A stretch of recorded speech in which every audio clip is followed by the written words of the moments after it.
नमस्कार, मी डॉक्टर मच्छिंद्र बांगर महाराष्ट्रातील हवामान परिस्थितीसंदर्भात ताजा अंदाज देणार आहे.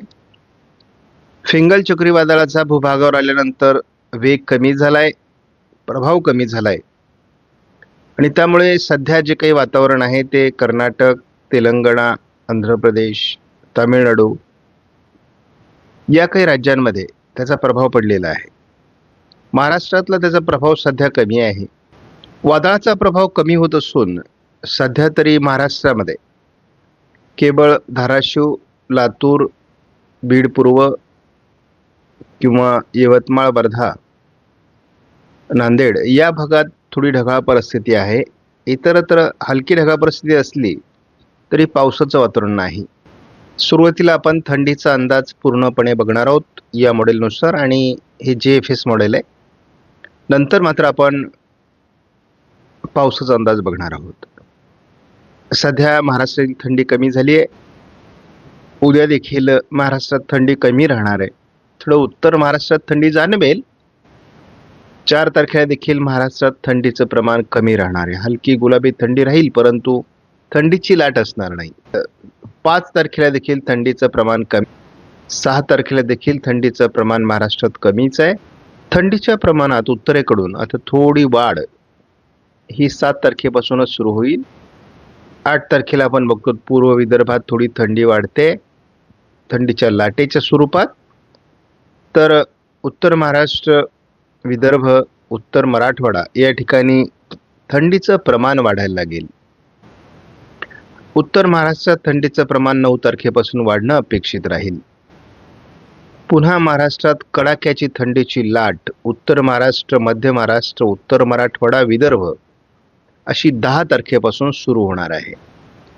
पुन्हा एकदा संपूर्ण महाराष्ट्रामध्ये भयावह 10 अंशापेक्षा कमी झालेली थंडी, प्रचंड थंडीची लाट आपल्याला बघायला मिळणार आहे. या वर्षीचे रेकॉर्ड थंडी ब्रेक करते, मी असं नेहमी सातत्याने सांगतोय. इतर वर्षांच्या तुलनेत या वर्षीची थंडी ही वेगळी आहे हे मी सांगायचा प्रयत्न करतोय. त्यामुळे ही बाब लक्षात घेणं आवश्यक आहे. JFS मॉडेलच्या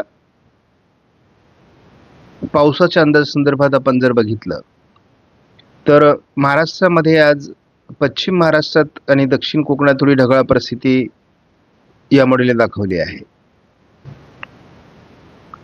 3 तारखेला मात्र दक्षिण मराठवाड्यामध्ये पावसाचा अंदाज दिला आहे.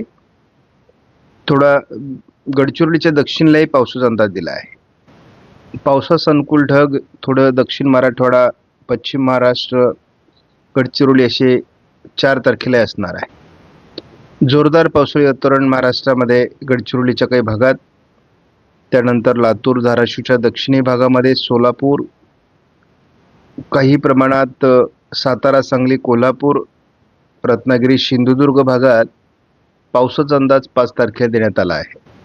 याच भागात 6 तारखेला पावसाळी वातावरणाचा अंदाज देण्यात आला आहे. थोडं हलकं वातावरण याच भागात 7 तारखेला असेल. ECMWF मॉडेलने मात्र आज महाराष्ट्रात पावसाला सुरुवात होईल आणि लातूर, धाराशिव, सोलापूर, सांगली, कोल्हापूर, सिंधुदुर्ग या भागात याचा अंदाज देण्यात आला आहे. 3 तारखेलाही याच भागात पाऊस असेल. शिवाय महाराष्ट्रभर पावसास अनुकूल ढग वाढतील असा अंदाज आहे.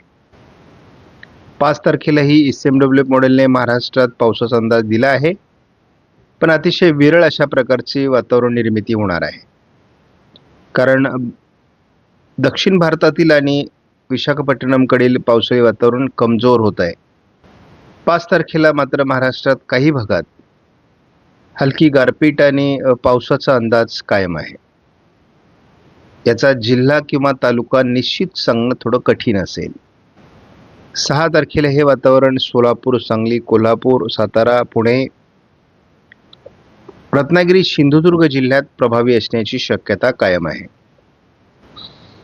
महाराष्ट्राच्या दक्षिणेकडून थोडं पावसाळी वातावरण कायम राहण्याचा अंदाज 7 तारखेला आहे. 8 तारखेपासून मात्र या पावसाचा प्रभाव महाराष्ट्रातला संपेल. दक्षिण भारतावर वादळी प्रभाव अजून कायम असून हा वादळी प्रभाव आज दिवसभरामध्ये दक्षिण भारतातून अरबी समुद्राच्या दिशेने सरकणं अपेक्षित आहे. उद्या मात्र हा गोवा आणि मंगळुरूच्या दरम्यान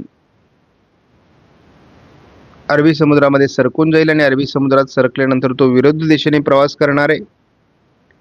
पुन्हा एकदा त्याला वादळ म्हणून गती प्राप्त होईल.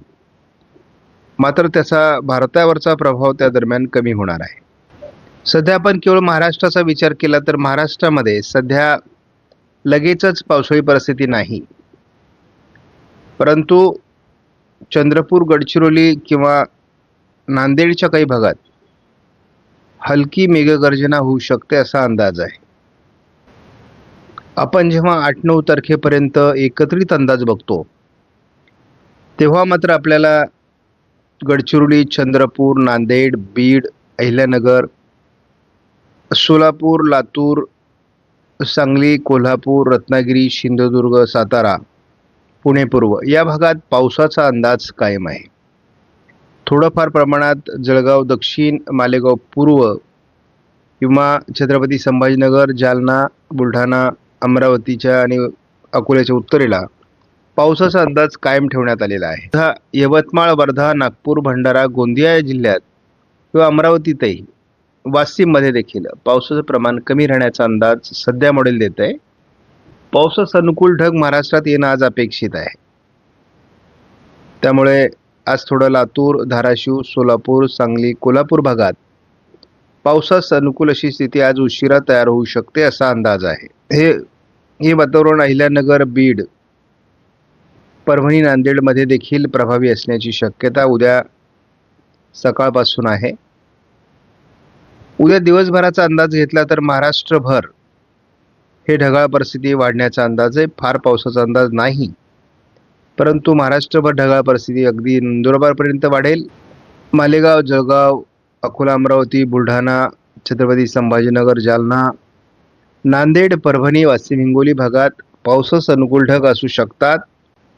आत्ताच्या अंदाजानुसार 5 तारखेला सकाळीच छत्रपती संभाजीनगर ते जळगाव आणि जालन्याच्या काही भागात, अकोला, अमरावतीच्या उत्तरेला गारपिटीचा किंवा पावसाचा अंदाज आहे.